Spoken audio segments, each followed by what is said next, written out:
Great. So my name is Robin Tiberio, and I am one of the co-chairs of the schools committee for the UVA Club of Washington, D.C. We work with the UVA Office of Engagement to put on programming for students, parents, friends, alumni, anyone really who's associated in any way with the University of Virginia. So welcome here tonight. We're really happy to have you for this super exciting session. I was just telling our panelists earlier that I've been wanting to do this for years. So I'm very excited that this is finally coming to fruition today.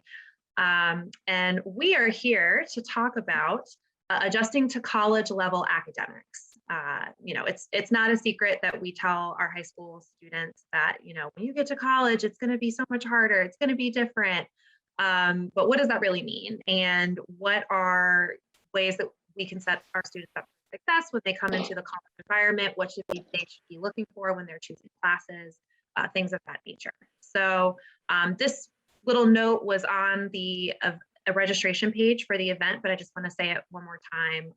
The panelists that we have today are going to be giving general high-level advice on these topics. The topics and questions that we are posing to the panelists are not going to be UVA specific in nature. That being said, both Amelia, Alexis, and myself, we all went to the University of Virginia, so that is our background, but we are going to try and keep it high level to keep it applicable to students who go to any college or university, not just UVA. So with that, I'm going to quickly introduce myself, give my background. Like I said, my name's Robin. I graduated from UVA in 2014 from the College of Arts and Sciences, and I graduated with a degree in American politics. And with that, I will kick it over to Amelia. Hi everyone, thank you for joining us. So my name is Amelia, like Robin said. I was a class of 2019 grad, and then I was an orientation leader back in summer of 2016 and 2017, which is feeling like a long time ago now. I studied in the History Distinguished Majors programs. That was my background, and then I also minored in English, so spent a lot of time in the social sciences and the humanities, and then I now work in New York City for a tech startup. Hi, everyone. My name is Alexis Allen. I recently graduated in 2021 from UVA, and I was also an orientation leader for the summer of 2019 and the summer of 2020. And I graduated from the School of Education and Human Development with a major or a degree in youth and social innovation. And now I am living in New York City as well, but I am working at a charter school in the South Bronx. Awesome. Thank you guys both so much for being here. We're really happy to have you. And kind of the format for the next 50 or so minutes, we have a couple of questions that we're going to pose to Amelia and Alexis, just kind of get the conversation rolling. And without further delay, I will get to our first question for our panelists. Which is, if you had to build an ideal schedule for a first year / freshman college student, what would that look like? How many classes, what time of day, what days of the week? Would you have them back to back or spread out? Things of that nature. Alexis, do you maybe want to start since you graduated a little more recently?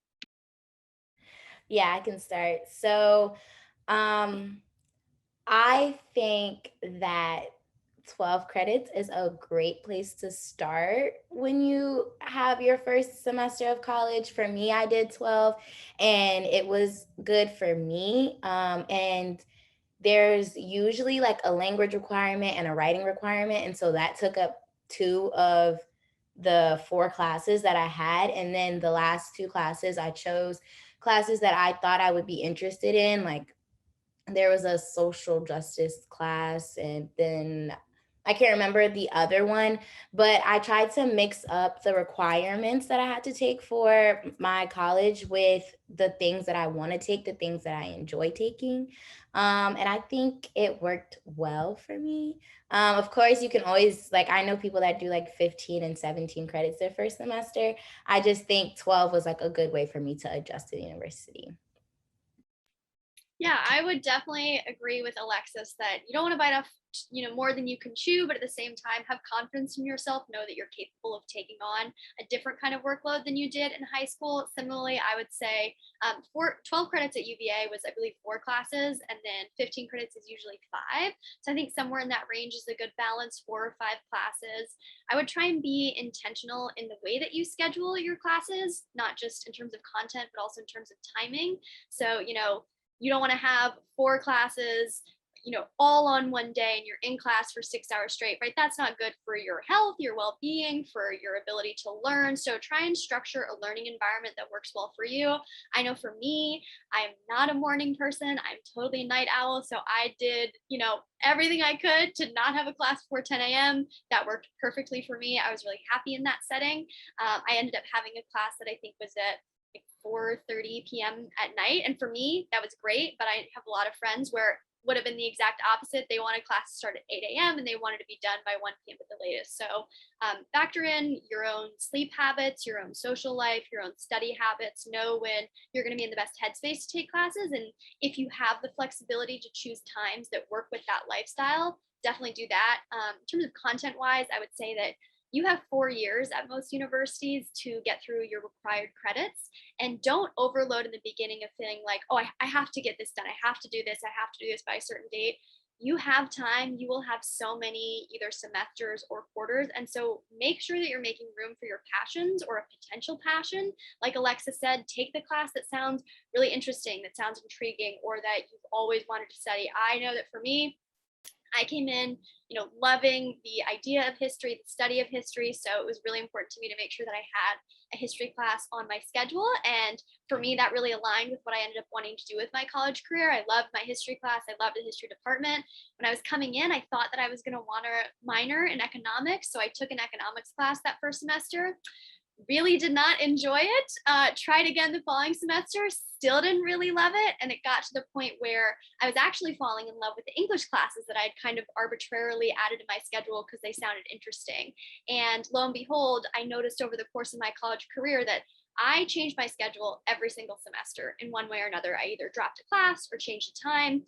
And every single time I made that shift, it was a shift for the better because I was choosing a class that was better aligned with my values or goals or interests or lifestyle. And when I would drop classes, typically I'd drop them in favor of an English class. And I finally had a TA who was a good friend of mine pull me aside and say, Amelia, please Google what the English minor looks like and realize how far along you are. And maybe that's what you should minor in instead of econ. And she was so right. It was one of those things where if I had listened to my intellectual passions, I maybe would have come to that conclusion a little bit sooner. So I think, get comfortable with the growing pains. You don't have to love every single course that you take. There probably will be 1 or 2 courses in the, span of your college career where it really is just meeting that requirement, fulfilling that need, stretching that mental muscle.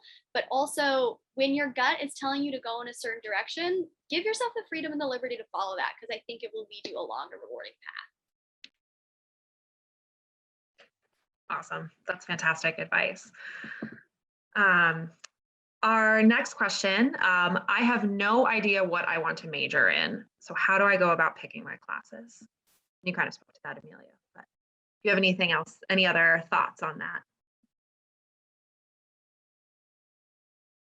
I would say, so when I came into college, I knew that I was like, I want to do policy. Like I went to the policy school that we have, the introduction seminar, like orientation type of thing.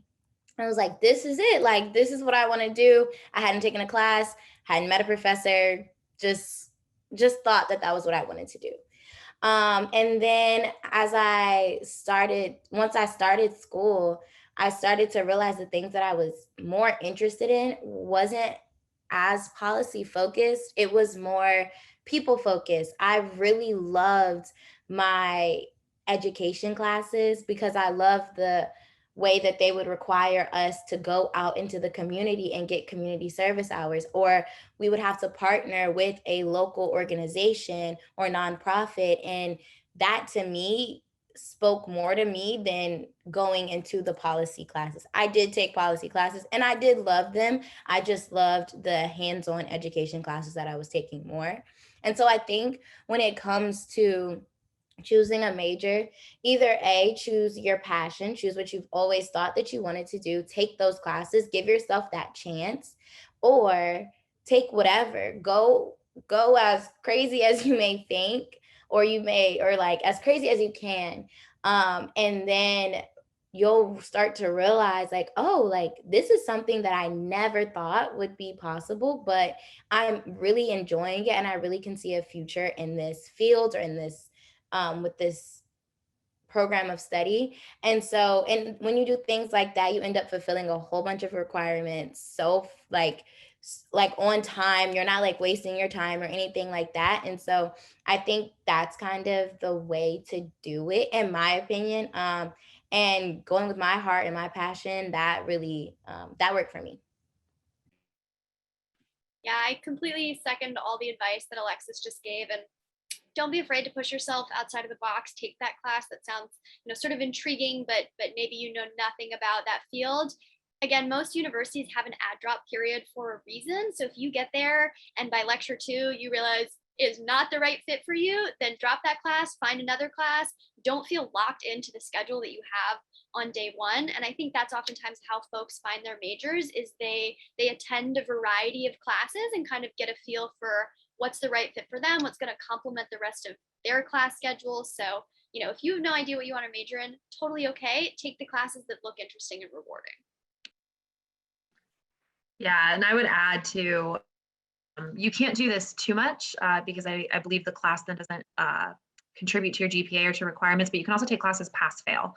So if you really want to try something, but you are terrified of getting a bad grade because you just have never been good at math or you've never understood history or whatever it may be, you can take things pass fail. And that's a great way to dip your toe in the water of something that you may not otherwise try.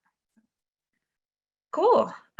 So next question, and I'm also going to kind of tie in one of our questions from the participants, kind of relates. So are college classes really that much harder than high school classes? And kind of in tandem with that, what was your biggest surprise as a first-year student? So I would say that I personally didn't feel like college classes were that much harder than high school classes, but they were very different. Different in a good way from my perspective. The onus is a lot more on the student to be on top of your schedule, keep track of things.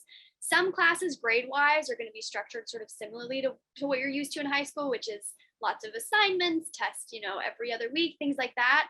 But a lot of other classes are not structured like that at all. You maybe only have 3 or 4 grades the entire semester. That's okay. They're usually like paper grades or kind of a larger test that you spend a lot of time studying on and working through as a class. So there may not be as many frequent touch points with grades. So just keep that in mind, that it's a marathon, not a sprint. You got to keep in mind that you might not be having assignments due every single day, but that doesn't mean that there isn't work to do. There's still reading to do.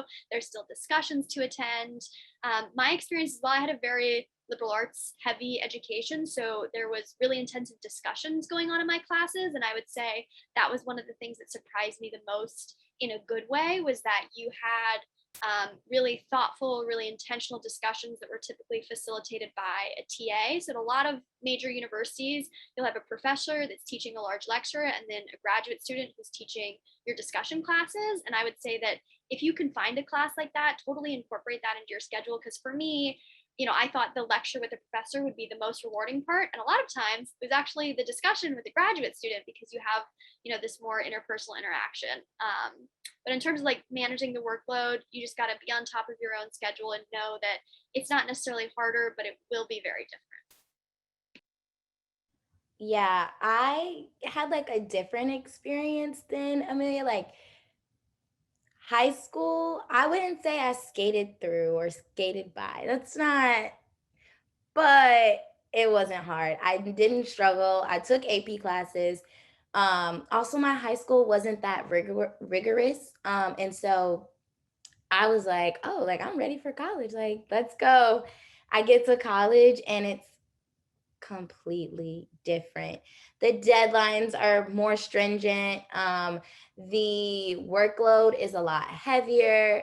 In high school and in college, I worked while I was taking classes too. And so I could work 20 hours in high school, and that just doesn't fly in college. Like, it just is not gonna work. And so it was definitely it was very different. And it took me some time to adjust because I was trying to do it the same way I had done high school, the same way I had done schooling for K through 12, just, finding not the easy way out, but like, you don't really have to exert as much to get the grade that you want. But in college, you literally are only going to get out what you put in. If you study, if you ask your TAs for help, if you go to the office hours, like, if you do those things, it will reflect in the level of work that you turn in, how much you're able to manage the work that you have. And so I think that was something that also, I wouldn't say it was surprising, but that was something that I wasn't used to, but that it was so beneficial as far as managing my academic classes. And then I think something that I guess was, oh no, this was very surprising actually. The amount of students in a classroom. Like, I went to a school where I was one of 60 people that graduated. So there's 200 people in the class total. I went to lectures where there were 200 people in the lecture. And it was just like, whoa. And sometimes it can feel like small fish, big pond. But I think you like you can still find a way to make it personable with your professor and with your TAs using office hours, emailing, asking questions, speaking to them before or after the lecture. And so I think that was a surprise, but overall I was able to manage it once I started to say, okay, you are in a new chapter, you have graduated, you are now in college, there are different things that you need to do to handle the classes that you're taking.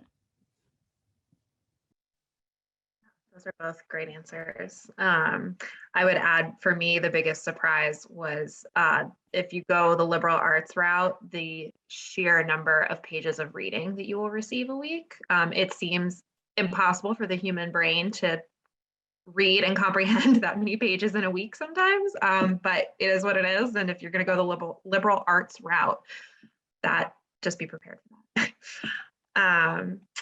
Okay, so our next question, what are your top studying and time management tips? And also tying in a question we got in the chat that goes with that. Did your study strategies change from high school to college, and what helped you study effectively? Were you gonna go, Amelia? Okay. So I would say for studying, what helped me was writing, like taking my notes, and sometimes I would have to rewrite my notes because that's how like things were ingrained into my brain. Sometimes I didn't always have that much time. So then I would just read over and over and over, like read my notes over and over and over again, because then it's like, I'm, instilling it up here. So hopefully like it'll work when I get to the test. And also it depends on your, I would say on the subject too. When I was taking classes, like math classes, like calculus, like I just used a lot of practice problems. I would go over the problems that we did in class and I would do them at home. I would also use a study group. Like I would say, hey, like, can we all meet at the library and let's go over X, Y, and Z? And that was very beneficial. And I think as far as time management, no one ever has time management down pat.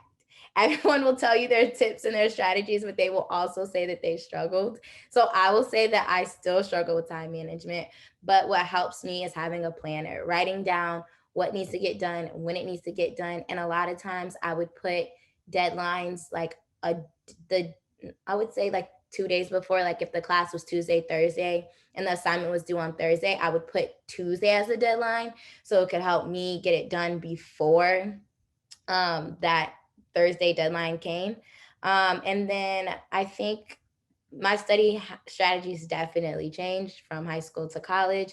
And I just use study groups, reading my notes, asking questions. Also YouTube, like watching videos, sometimes that helped me a lot too. And it would change the way in which I was getting the information. And sometimes even like, I mean, depending on the professors and the school that you go to, you can't always record lectures, but even like re-listening to those always helped me too. I for sure also did the rewrite my notes strategy. I think that our brains probably work a little similarly in that regard. That was really helpful for me. So I might, write it in print at one point, rewrite it in cursive. That kind of kinetic exercise was really helpful for me. My academic career long term was very, very writing heavy. So my last 2 years, I was not doing a lot of studying. So my memory is a little foggy on my first year habits, but I think a lot of it was making sure that you find the right environment for you to study in. So knowing like what space am I going to be in the best headspace. Some people like love studying at home because they're like comfortable. Some people are like, no, home is for my peace of mind, and like the library or a coffee shop or wherever is for work. I know some people like listening to music. Some people don't. I was somebody like, I don't really study very well with background noise in the form of music. I'd rather have like kind of small white noise chatter. So that's why I liked a semi-quiet library. Sometimes it depends on the topics too. Sometimes you need that change of space to kind of cement that knowledge in your mind. And I found that when I was in classes that were a little bit more memorization or kind of concept focused, that were geared towards tests as opposed to essays, that sitting down with my friends who were in the class or my friends who were just willing to put up with me and kind of explaining the concepts to them, because I'm a firm believer that you have something down pat when you can tell someone else what it's about, how it works, how it functions. So I think that's really helpful. My study habits definitely changed high school to college. Full disclosure, I didn't really study that much in high school. I would imagine a lot of folks in the call maybe are not doing really, really heavy studying. So that was something that I had to train myself to do. I had to train myself to have the discipline to like sit down and go through this Quizlet, or, sit down and rewrite these notes or read through this thing again. So it won't feel natural the first couple of times you do it because you're not used to doing it, but you will eventually get into the habit where, okay, I know I sit down at the desk, I do the work, I go over it in whatever way works best for my learning style.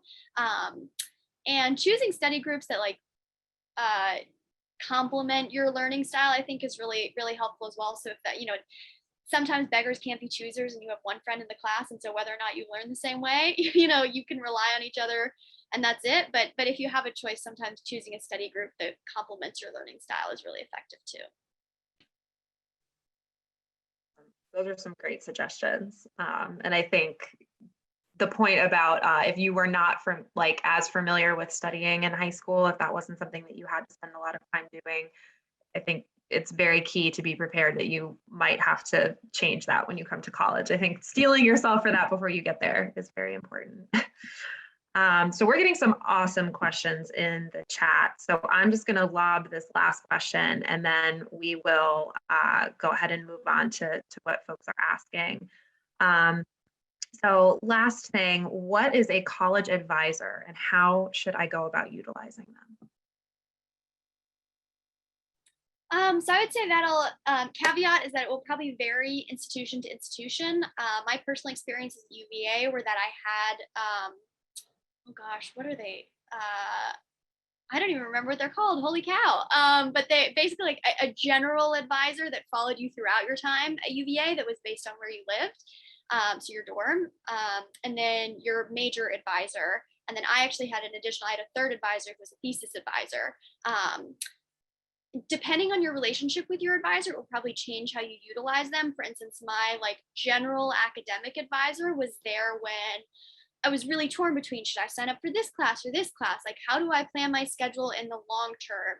Can you give me advice on if this schedule seems feasible? So they were there for a little bit more kind of logistical support. My major advisor was there to kind of push me intellectually to guide me on specific class advising, but then also be a sounding board for, this concept is really intriguing to me. How do I explore that more in an academic setting? And then my thesis advisor obviously was like very geared towards the research I was doing at the time. And bear in mind that, right, those are all official advisors who are in, my for UVA CIS account, right?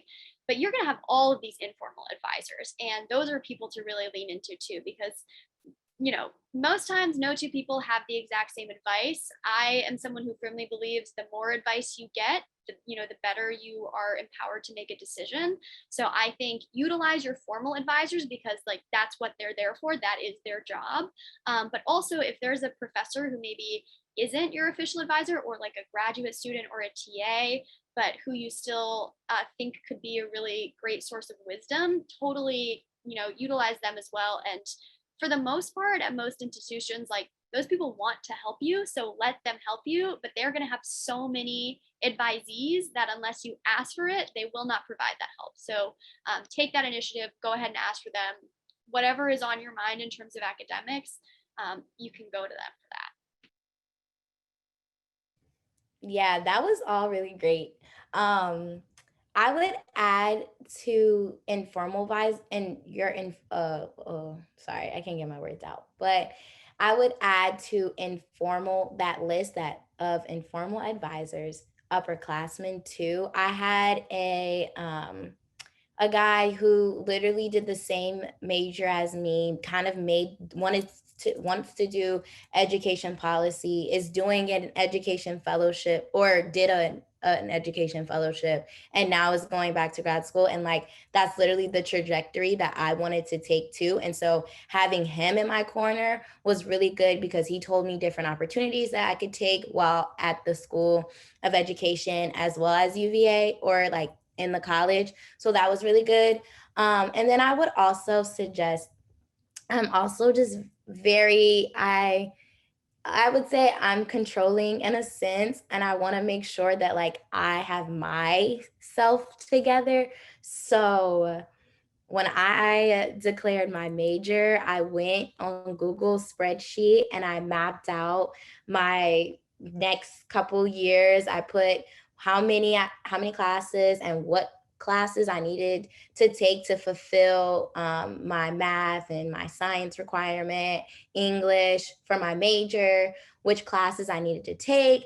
I like even planned out when I was going to take them. And you don't have to be like that, like organized about it, but I do recommend, like, when you do declare your major, or even if you come into the college and there are requirements like basic college or like, we call our college the college, so I don't really know, like basic liberal arts requirements that you have to take for your college, taking note of those things and then going to your advisor and saying, hey, like, here's where I think like I need to be. These are the classes that I still have left.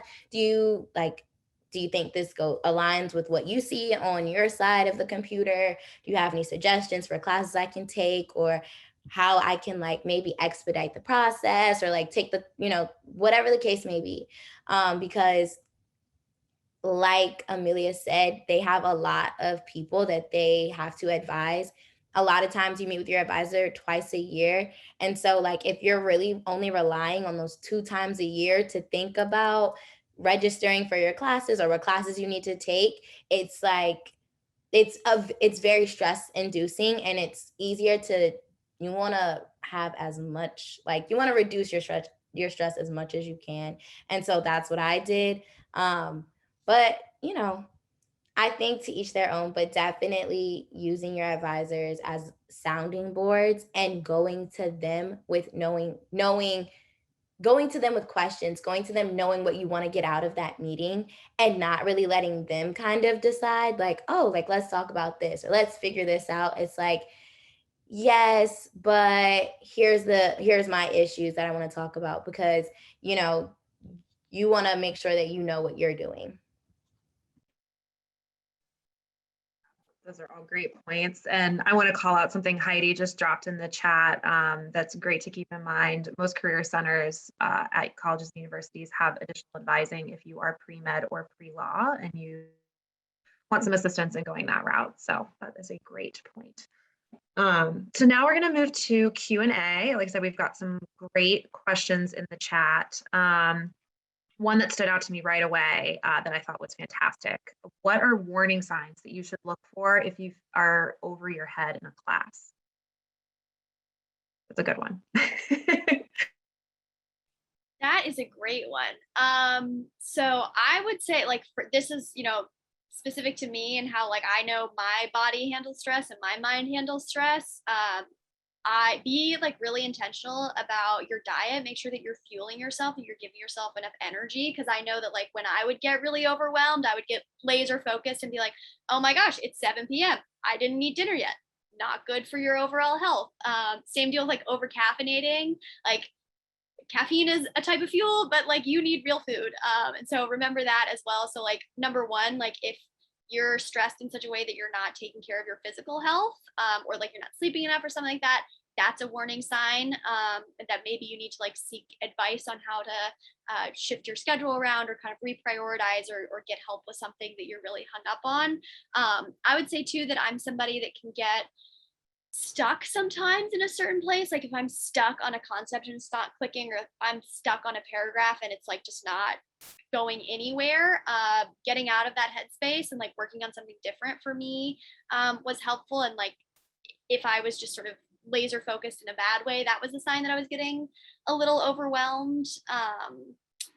And when that happens, when you notice that, remember, like, your number one priority is your overall well-being. So if you're in a situation where you can't physically or mentally take care of yourself, seek some outside counsel or some outside support to make sure that you are then later equipped to do that. And if you're just like intellectually really, really overwhelmed, you don't understand a concept, like that's what your professors and your graduate students and your TAs are for, is to help you work through those concepts. So I would say when you look for those warning signs, remember that you have people in your corner that you can lean into and feel empowered to do that. Don't feel afraid to do that. Yeah, for me, it was tears. Once I started crying, I knew I couldn't do it. I knew in that moment I need to stop, take a step back. What is the goal that I'm trying to accomplish? When is this due? Who can I talk to? Who can I ask for help? But also, I would also say sometimes if you're getting overwhelmed, like it's just like, okay, maybe this is just like one moment, one assignment, one thing that's going on. But also if you feel that you are consistently overwhelmed and it is class specific, it's okay to drop the class. Like, I didn't learn that. I wish I would have learned that. It would have saved me a lot of pain if I would have just said, listen, like, you're smart, you can do this, but this class is just it's not helpful for you. You're not sleeping, you're not being social. Like, when you start to see the things that make you change, you're a social butterfly, but now you're to yourself, you're secluded, you don't really talk to anyone, or you usually do your yoga once a week, but because you have this one class that requires a lot, you have to skip your yoga class because you can't, like, if you do both, you won't have time for eating or something else. And so really being able to take a step back and say, like, what's the overall goal? Okay, that's the goal. I don't know if this goal is achievable for me right now, or I can still get there, but I'm going to need a few more supports to get there. Yeah, that's all fantastic advice. It's definitely very easy to feel overwhelmed in a moment, but identifying feeling overwhelmed in a moment versus feeling overwhelmed in a systemic way that means maybe this class isn't right for you, it can definitely be tough. This is about textbooks, which is a good one, because when you get to college, you're like, wait, I have to buy textbooks. Which form of textbooks do you prefer, the ebook or the physical? And do you prefer to buy them or rent them?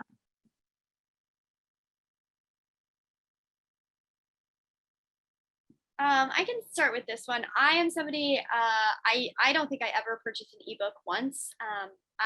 That just doesn't work for my learning style. I like the physical copy. It's much more helpful for me. I think that I ended up choosing to buy most of my textbooks and then resell them later, because a lot of the courses I was in, like if you could see my bookshelf off shelf, I actually have a lot of books left over from college that were quote unquote textbooks, but are really more like academic book books as opposed to like section 1A, section 1B. So I think it depends on like the type of things you're reading. If it's something that you need that you might find long-term enjoyment out of, like maybe buy it. I think I rented like an econ textbook or something like that because I knew I was never going to go back and reread that. So I think it depends, book style, book price. Keep in mind too, your university bookstore is oftentimes the most convenient way to get books, but rarely the most cost-effective way to get books. So if you are on a tight budget, I definitely was.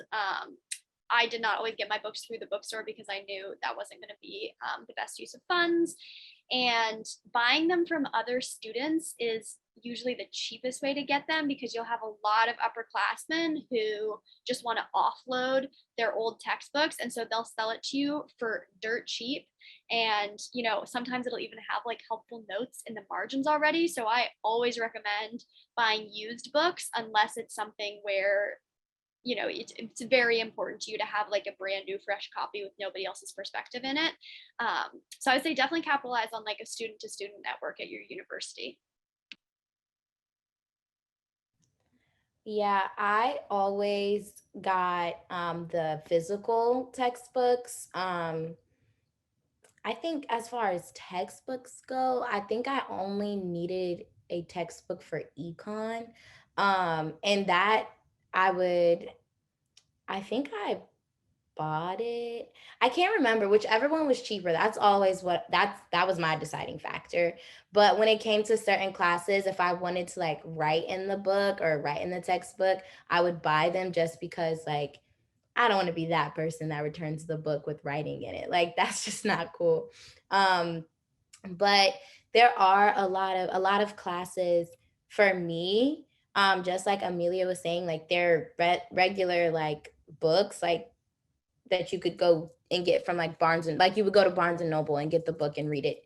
And so those, again, it would depend on price, but then it will also depend on if this was a class for my major or if this was just a class that I had to take for general education. If it was for my major, I typically would buy it because I just wanted to have that. Also, it was something that I am actually interested in. So I would read it more than once, or even if I kept it, I knew I could read it at a later date. Whereas if it was general education, it's like, I don't really need this. I can always return it. So I think that's how I made my decisions. So. Yeah. Personally, I think I always got the physical textbook just because I preferred to hold something in my hand and have something to look at.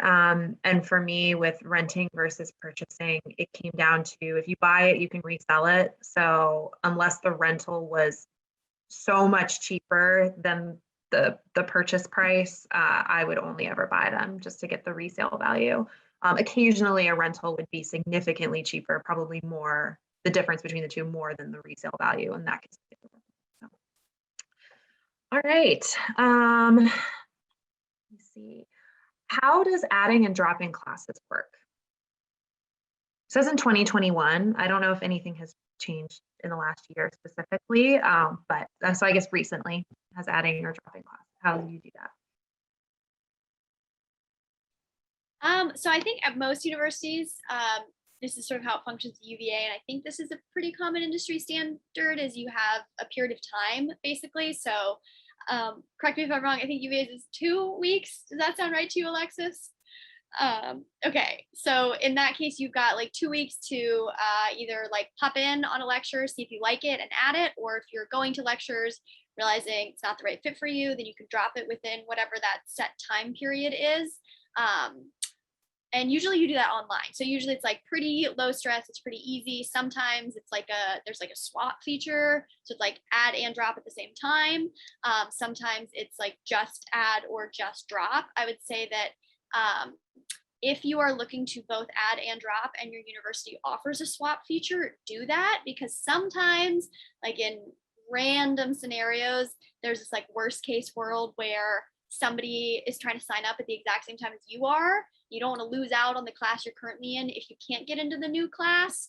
I know that's like a really weird specific scenario, but try and do swap as opposed to adding and dropping as separate steps. I agree. And the only thing I would add is maybe like specific to COVID in 2021. I'm thinking when you said 2021, you meant like COVID. At my school, well, UVA, the drop deadline was extended. So it wasn't like 2 weeks.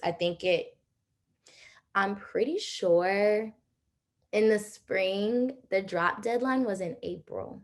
So like for it to go from 2 weeks to April, that's a really big deal. Or maybe it was like end of March, beginning of April, something like that. No, it was April because we started school in February. Sorry. So yeah, but the ad deadline was still 2 weeks. And so like it's this tricky thing of if you go below 12 credits, you're no longer a full-time student, which can affect your financial aid. And so if you have 15 credits and you're like, or let's say you're at 12 credits, actually, you're at 12 credits and you're like, this is kind of too much, or you want to change it, but you've missed the ad deadline, but you still have the drop deadline and you drop the class, like that could affect your financial aid. So if you're starting school in the fall, I would just ask your advisor or a dean or someone who would know more specific to like your college about what the add and drop deadlines are, because I don't want to assume, but I feel like they're gonna have some provisions for the fall semester at least, because COVID is still in existence. So thank you both. I'm going to move now to a couple of questions that are UVA specific. So the first one, how intensive is the distinguished major program? How great is the time commitment? I personally know nothing about that program, so.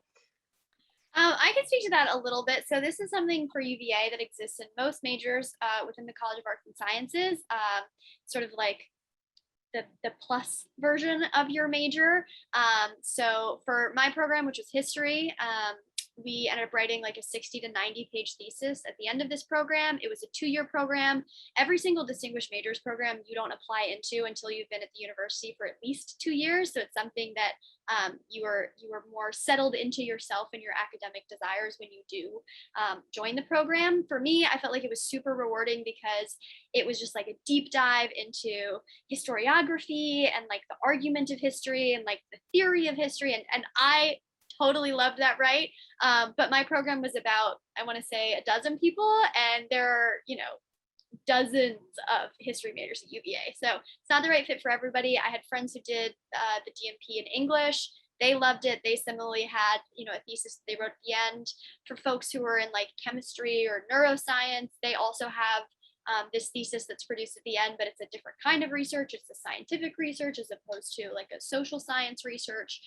So basically a DMP is going to be a research heavy program that is very independently driven. So you independently select your thesis topic, what you want to write about, what you want to research about, and you do it in the context of a cohort. So you feel like you have an intellectual community, but what you're studying is really, really different. So for me, I was somebody who was like thinking about PhD programs in history, and I didn't go that path, but this program really taught me a lot about like why I wanted to do that PhD in the first place. So for me, it was this incredible intellectual endeavor and undertaking, and I totally loved it. But I can also say that I think most of my friends, if they had to write a 60-page thesis on history, would have been pretty miserable. So it's okay if it's not for you. It's like, it's not at all reflective of like the quality of your education. I don't feel like I had a better education because I was in the DMP. I just got to pursue my passion in a different way that challenged me. I'm so glad you knew that, because I read that question. I was like, ooh, this might be, we'll see if anyone knows about the BMP.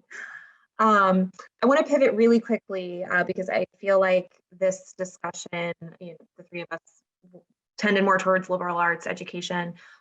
So do you guys have anything that you would like to add for students that are not necessarily looking at getting a liberal arts degree, or like people that are more going in for engineering, that kind of stuff? Do you have anything, words that you would like to add for those students?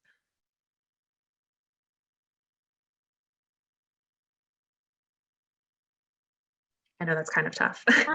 I'm happy to speak to that a little bit. So my little brother is a nursing student at Seattle U. I'm originally from the Seattle area, so he and I had super different educational experiences. I was on a semester school on the East Coast studying the liberal arts.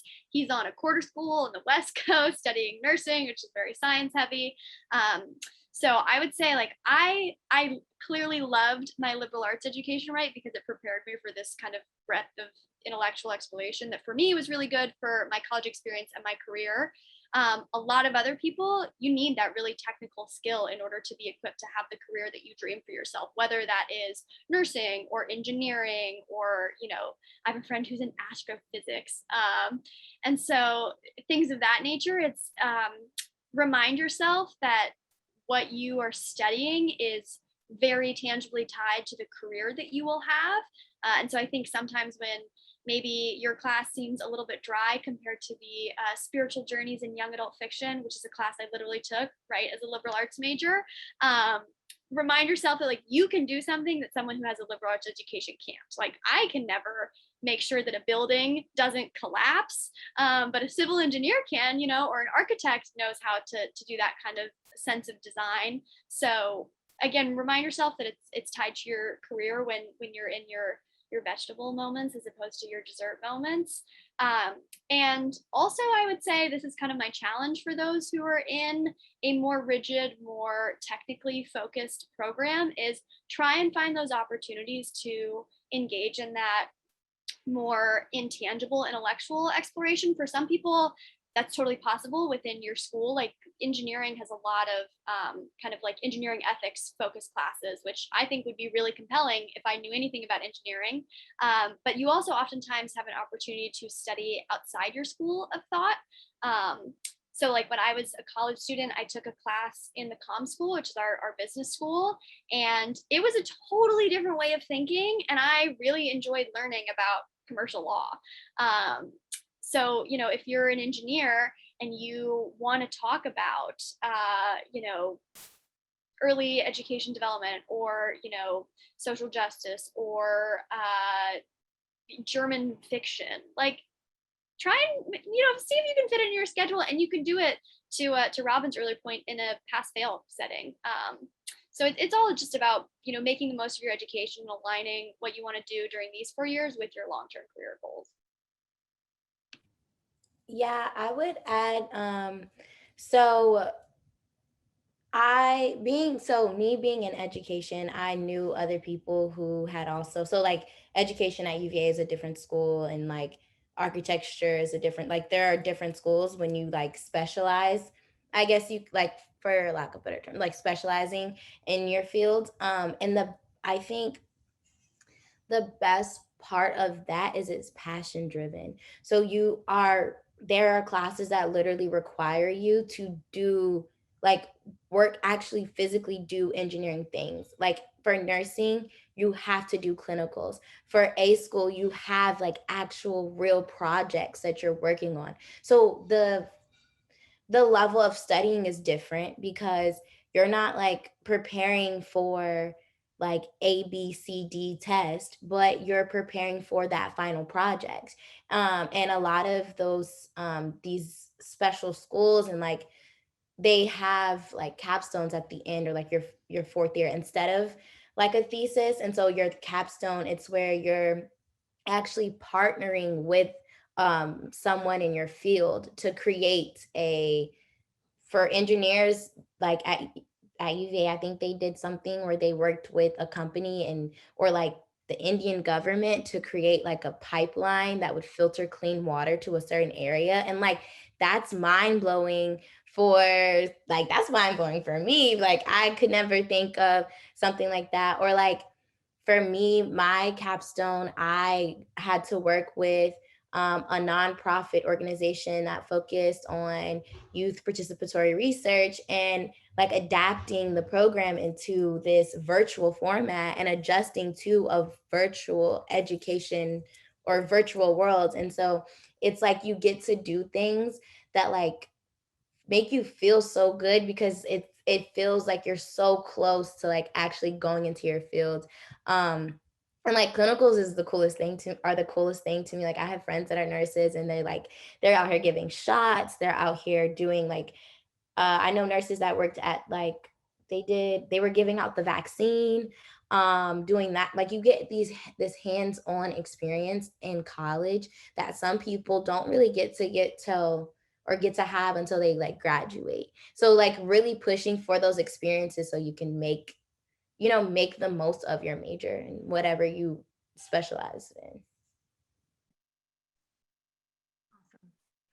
Well, we are just about at time. This has been a fantastic discussion. Thank you both for all of your insight and your wisdom. This has been great. So I just wanted to give you guys a chance if there's one thing that we haven't touched on or one thing that you would like to say as a parting words of wisdom for our students and parents on the line. Now is the time. This is non-academic, but my kind of like best random piece of college advice is to always tell incoming freshmen and first years 2 things related to your laundry. Number 1, buy color catching sheets and wash your laundry on cold because you save money. And number 2, buy a Tide to Go pen because, again, when there's like no washer dryer and you have a stain on your shirt and you want to get it out really fast, it makes your life infinitely easier. I know those are not academic at all, but just make your life a little bit easier. Honestly, the adjustment to doing your own laundry can be just as hard as the adjustment to college level classes. So that's fair. Awesome. Well, thank you everyone for your participation. Thank you guys again. This was fantastic. And we will email out the recording whenever it's ready in a couple of weeks. So be on the lookout for that. And if you are interested in more programming that the UVA Club of DC is doing over the next couple of months, our website is dchoo's.org. We're doing a lot of sports things. This weekend, actually, on Saturday, we're doing a Nats night out. So if you buy a Nats ticket through us, you get a branded UVA bobblehead, and we're having a social beforehand. And then we're also doing a similar event for a soccer game at Audi Field in October, and other things too. So if you're interested, check us out. And thank you again, Amelia and Alexis. And I hope everyone has a wonderful rest of your night. Take care.